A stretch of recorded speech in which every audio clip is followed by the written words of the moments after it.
This is how I play the game!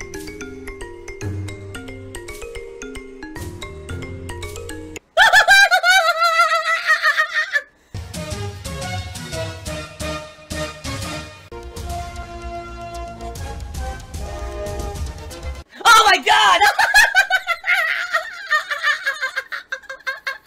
What the fuck? Oh my god. The first one is from Vera, and Vera, I believe, had maybe 2 questions. Let's see. So first of all, Vera's first question: do you think that KO Gaming has been worth it so far? I understand the videos tend to bring in some more views than maybe a standard playthrough video, but do you think it's been more profitable than just streaming during the time you would be editing? Sorry, but that's too personal. I'm just interested in the background stuff that goes into the job. Interesting question, because Vera actually asked this question a couple months ago, like right after the last Ask the King had happened, and now things are a little different. So let me explain. KO Gaming. This is a channel I set up in early 2016 because I wanted to diversify myself. I wanted to still do gameplay and live streaming, but I still wanted to do vlogging, but I also wanted to break out and do more edited style videos. And for the most part, I would say in 2016, KO Gaming worked, but didn't work the way that I really wanted it to or expected, alright? So allow me to explain. What I was hoping was that if I did constant edited style reviews that put a lot more effort into them than my old reviews where I would just talk to a camera like this, editing gameplay and stuff like that, that people would appreciate it, and maybe it would get more views, get more attention on YouTube because it's more in line with what people expect for a video review on YouTube. But I also wanted to branch out and do things like countdowns and montages and special events and all kinds of stuff over on KO Gaming. Well, here's what happened. KO Gaming took off virally, meaning there were a few videos on there that got hundreds of thousands, and one video got 1 million views, but it was only when I did a negative review. In fact, I hate to say it, but it seems to me that YouTube in general has become a website that's for negativity and drama. And I hate to say that because I've been on YouTube for some, 10 years, and I've done this for, a job for over 7, but the bottom line is that the common viewer now is only in it for negativity and drama. So if I do a review that says, oh, this game sucked, it would get tons of views. But if it was a great game and I reviewed it, it would barely get any attention. Because people don't want to hear the good stuff, they just want to hear the negative, because the common viewer on YouTube has become this, immature person who just wants negativity. And I'm not all about that. When I'm going to review a game, I'm going to be honest, and I'm going to be positive if it's a good game. And really, that's what happened last year with KO Gaming, is I had a short span there between May to June to July where I was playing some really bad games and I reviewed them and they got giant attention because of that. But then when I started reviewing games that weren't so bad, once the hardcore gaming season of the fall hit, no one wanted to hear that and people just basically stopped watching the videos. And it was ridiculous because I was still putting in the same amount of time and effort, but just because the games are good, now people don't want to watch, it doesn't make any sense. But again, logic doesn't really define what people watch on YouTube. They watch negative, stupid, drama-filled shit because that's what's popular on YouTube because it's an immature viewing audience.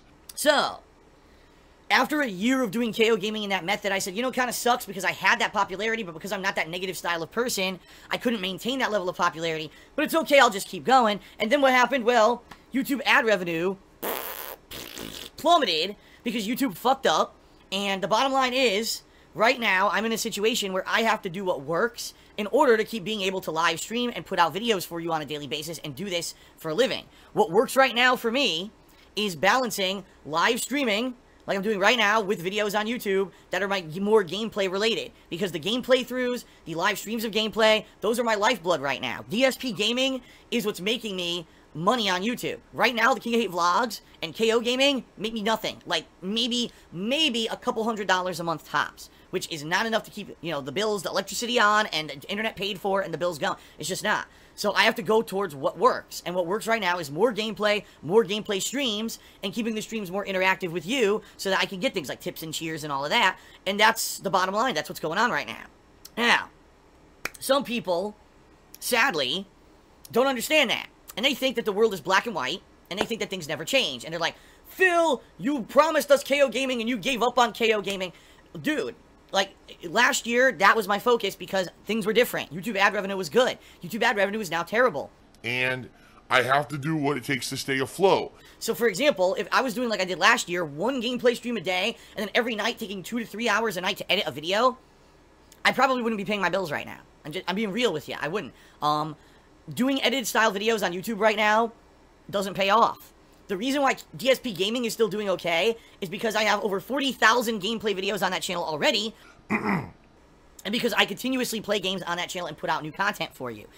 That channel is so unique in the way it is compared to other gameplay channels, and that's the truth too. If DSP Gaming weren't unique, and different from everyone else, right now it would be failing, like most other YouTubers who are complaining that they can't pay their bills because of what's going on.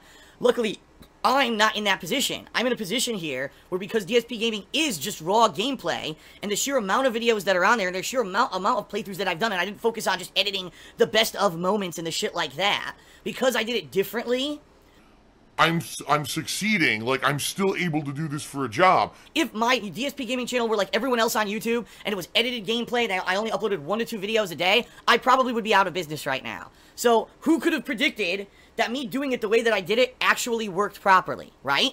I'm just saying. It worked out.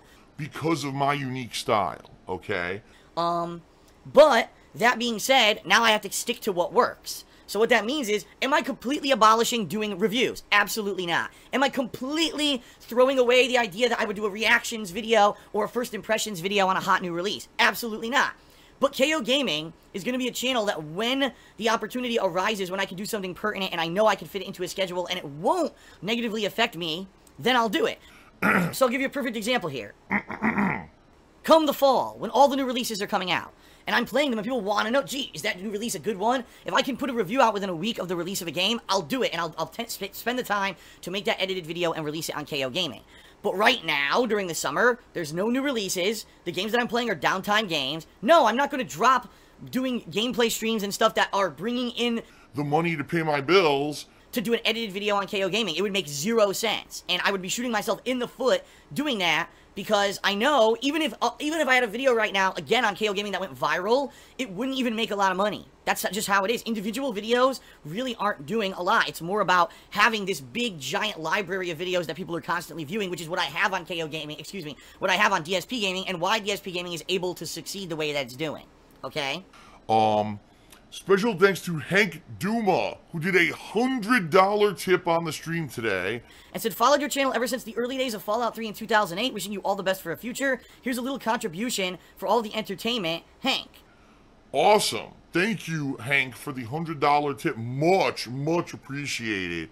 And that will definitely help out, right now. So thank you. And now, a $200 tip from Vidar.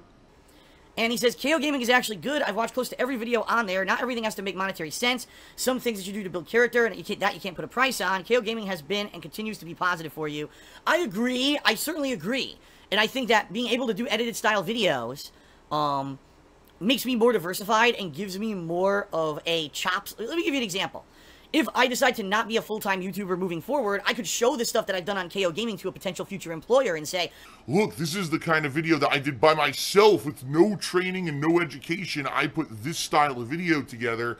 You could use me for your website, or maybe I could be a journalist for you or something like that. That's more professional stuff than the stuff that I do on my other channels. I absolutely admit that. But at the same time, I'm in a situation right now where I have to pay my bills. Like, you see what I'm saying? Like, it's not like it used to be where there was I had the opportunity to take those hours of a day and say I can make an edited video even if I don't really have anything special to do it about. I can still do it. I don't have that flexibility anymore. I'm by myself. I have one income paying all the bills here now. I'm trying to keep this house, which is going to be very tough for me moving forward. My credit is terrible because of all the debt in my name. I am in a bad situation, all right? So right now, I have to focus on what works and what's making me enough to pay the bills, which right now is the daily gameplay streams, focusing on gameplay and playthroughs on YouTube. Like I said, come the fall, when new game releases are coming out and people want more reviews, I'll definitely do them. But I can't. Like, for example, this summer, so why don't you just do a downtime series on KO Gaming of a countdown? I can't, man. I gotta do gameplay, because that's right now is what's working. Alright? So this next person, his name is Big Tone 995. I've seen him around the streams recently. He cheers and does stuff like that, so he's an awesome person. And he had a bunch of questions for his patron pledge. So let's get through all of his questions, alright? First off, what do you think is the most rewarding thing about your job that you didn't expect when you first started to do YouTube for your full-time job? Number one thing I really like is being able to make my own schedule and being able to adjust things on the fly, because honestly, over the years, how many crazy things have happened, things I didn't expect, things that come out of left field, and I'm able to make my own schedule. Yeah, it sucks when I'm late to a stream or whatever, but I like the fact that I can adjust on the fly. Right now, I'm battling allergies, and I'm battling not having a steady sleep schedule because of some stuff that's happened in my personal life. I'm able to make later streams and stream longer, right?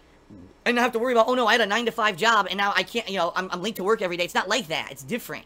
I'm able to be flexible. I'm able to, today I can do Ask the King, tomorrow I'm back to gameplay. I can variate my schedule. It's all about me being the boss, and that's cool.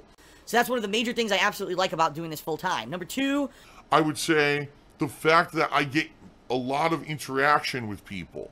So, for example, I get to live as I do stuff. I get to see how people react, what people like, what people don't like. I get to joke around with people. I get to see that direct line of contact where people say, thank you, Phil. I get messages all the time. Phil, I love your videos. You know, you really help me out in a bad time, or you make me laugh every day and stuff like that. That stuff is awesome. And when I just started making videos for YouTube frivolously, you know, 10 years ago, I never fucking thought that I would ever do anything that would be something significant and a positive thing for anyone. It was just me dicking around, you know, some guy, Joe Schmo, not good at video games or whatever, just dicking around, sometimes getting drunk and making these silly videos. And here we are, you know, nearly 10 years later, and I'm still doing it, and people are loving the live streams. I've become a part of ongoing people's lives and schedules. That's pretty crazy to think about it, right? Holy shit, you know, that's a significant contribution to the positive part of a lot of people's lives. I never thought that something like that would happen, ever. When you were younger, what did you think you would be doing right now with your life? Did you ever think gaming would be this big a part of your life? I've always been the kind of person that I don't look super far forward. And the reason is because my life has been one of the most tumultuous stories. Just in the course of my life, I went from thinking that I was going to do computer science as a major, to finance and business, to selling electronics, to doing an office job at a helicopter company, to doing continuous improvement work, which is very different from just doing a customer service job, to then doing YouTube and now live streaming. You know what I mean? Like, my life has evolved and changed so much over the years, dramatically, that I never was the person that 10 years from now, this is what I'll be doing. I never would have been right. I would have been so fucking wrong. You know what I mean? Because here's the thing, right? Who would have known that YouTube would have even existed? Who would have known that Twitch would have existed? Who would have known that any of this shit would have existed? Would I have thought, you know, 10 to 15 years ago, that daily I'd be posting my pictures of stuff on Instagram and people would be interested? That I would tweet something up on Twitter and 20,000 people would read it and care? Of course not. I didn't fucking think of that. But that's my reality now, and things so different, right? Life is crazy the way that it works. So no, I mean, I never thought anything like this would happen. Did I ever think that gaming would be a big part of my life? Yeah, I always thought that video games would be a big part of my life, because I grew up with them. Whether it was playing Street Fighter in an arcade, whether it was sitting at home, playing all the hottest releases and stuff on Super NES, and then later on the other console. Like, gaming was always an integral part of my life, but did I ever think that it would be so much of my life that it's like my daily thing of what I do for a living? No, of course not. Never. Because I never really aspired to be a game developer, and back then there was no other way to make a living with gaming, so I had no idea that it would ever be anything like this. Next question, let's see here. Oh, his last question. With ideal circumstances, what do you see yourself doing in the next 5 years? If you could, would you expand on what you have now, or would you go in a completely different direction from YouTube? Great question. Right now, let's say if everything went perfectly according to plan, here's what I would love. I don't know if it's ever going to happen, alright? First of all, I would hope that me continuously doing gameplay streams on Twitch and videos on YouTube the way I'm doing right now would grow. And right now it is. And I just want to tell everyone, positive growth right now on Twitch. I recently hit over 35,000 followers. I recently hit over 5 million stream views. So things are going good on Twitch. I'm noticing that my subscriber count is slowly climbing. Okay? And the amount of bits and cheers and tips and everything that I'm getting here on Twitch is growing. So ever since I started doing this back in March, it's actually consistent growth on Twitch, which is good. That tells me that the real viewing audience for this kind of stuff is now on Twitch. And I know, don't take this the wrong way if you're a YouTube viewer of mine. I'm not giving up on YouTube or anything like that, but it seems to me the future is Twitch. I mean, everything is pointing towards this, alright? So this is all good, positive news. If I could keep this going, and let's say by the end of this year, especially with all the new releases coming out in the fall that people are going to absolutely want to see me live stream and play on YouTube. If I can keep this positivity going and growth going, what I would hope is that I can stay where I am right now, alright? And let's say give it 1 to 2 years. Right now, there's a ton of equity building up in my house. My house is worth a lot of money and growing. Right now, where I live in Seattle, is a hotbed for real estate. People want to move here, and values are going up, up, up. If I can keep this house for a few more years, what I'm looking to do is build a ton of equity in the house and do one of two things. Either find a way to finance in all of my freaking debt that's killing me and put it into the mortgage, okay, which would free me up completely. It would raise my credit score, and I would be good financially. Now I would have more flexibility. Do I want to go on trips and cover things like go to E3 or go to conventions again and stuff I used to do when I had that financial flexibility? I could do it, but I can't do it right now because I'm in so much of a bad situation financially, all right? Do I want to expand? Do I want to try to do more stuff on YouTube? Do I want to try different series or something like that? Then I could do it. Right now, I'm literally in a situation I can't afford to try stuff. I have to stick with what's working to keep stuff going. Alright, so that's number one. Now, when you say, long term, what else would I like to do? Do I ever want to give up completely on YouTube? No. Do I ever want to give up completely on live streaming? No, I love doing it. I wouldn't still be doing this if I didn't love doing it. I want to keep doing this no matter what. But the bottom line is I need to find a way to make it financially feasible for my long term. My long-term game, can I continuously stream and do videos like this? I don't think so. I think what I need to do is find a way to balance what I'm doing here with something else. Whether that means going out there and finding another full-time job to balance with it, okay. I don't know if that's feasible, especially with all the shit on the internet about me. That's just plain slander and shit. Who the hell's gonna hire me? So maybe it's a matter of starting a business of some sort and balancing my own business with YouTube and streaming, right? Something like that. I don't know what it is, because at this point, I'm so far away from that point that I can't even answer that question, right? If things go perfectly according to plan, alright, and I can either find a way to make money with this stupid condo I have in Connecticut or get rid of it so it's not a financial burden on me anymore, and if I can find a way to keep this house for a couple more years till I build enough equity to get rid of all my outstanding debt, and now I'm in a better financial situation, I can start traveling, and basically, we can go back to how things were before I changed up everything and I moved to Washington and all of that. It could be like I have more flexibility, I have more control over my life, which I want to get back, you know. Now I'm single again and I want to get that control back where I have that flexibility. I would love, honestly, to go to E3 in a year or two and cover it legitimately and actually, instead of doing it how I did in 2012 when I went with Machinima and Machinima flubbed the whole fucking thing and didn't explain to me how to cover it and didn't get me behind the scenes coverage with these game developers, I would like to have that foot in the door where I could talk to game developers, do exclusive footage, do hands-on with games, and show you that kind of behind the scenes stuff. I think that would be tremendous. But I can't do it right now because I don't have any money. That's the bottom line. I need to get to that level, okay? Ideally, yeah, I'd like to do more on YouTube. I'd like to go back to how it used to be where I could travel and do all that stuff. But long term, I'd like to maybe balance it with something else. But I don't ever want to give up. I still want to do this. Even though I don't do every game release, I'd like to at least cover some of the major games every year, right? Still do streams, still do playthroughs of the major games, and go from there. But I have a lot of work to do to get to that level. Right now, I'm still in kind of the dire straits mode where I'm just trying to keep the lights on, keep the electricity going, keep the internet paid for, and basically pay all my payments every month and not be overdrafted my bank account and shit like that. So the next question is from El Trumpo. He says, do you think weed will benefit society with taxes plus recreational benefits as well? If it becomes a booming market, would you consider working for a weed company? Listen, marijuana is much like alcohol and all other kind of regulated substances in the United States of America. Is it a horrible substance that will ruin your life? No, unless you're one of these people who become so addicted and ridiculously overcome with it that you cannot stop yourself from smoking every possible moment, which is the same thing that happens with alcohol. People get drunk and they become drunks and they can't stop drinking constantly, and it screws up their lives too, right? I think what it is people are just afraid. These conservatives are so afraid of weed. Oh my god, V for madness, right? It's going to end the world.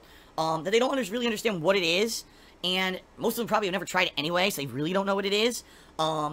And I think that it could end up being a recreational thing that'll make a ton of money if regulated properly and if everything's done properly. So, will I work for a weed company? No. I mean, first of all, I wouldn't do it myself anyway. I hate smoking. I hate any kind of smoke in my lungs. I mean, I have bad allergies. You can hear right now my throat itself is hoarse. I would never be into that kind of a thing because I know that I couldn't. But I wouldn't work for the company, but I certainly am not anti-weed. Let me put it that way. I'm not super drug enforcement anti-weed or anything like that. I certainly think that it could work as a way to raise funds in the United States.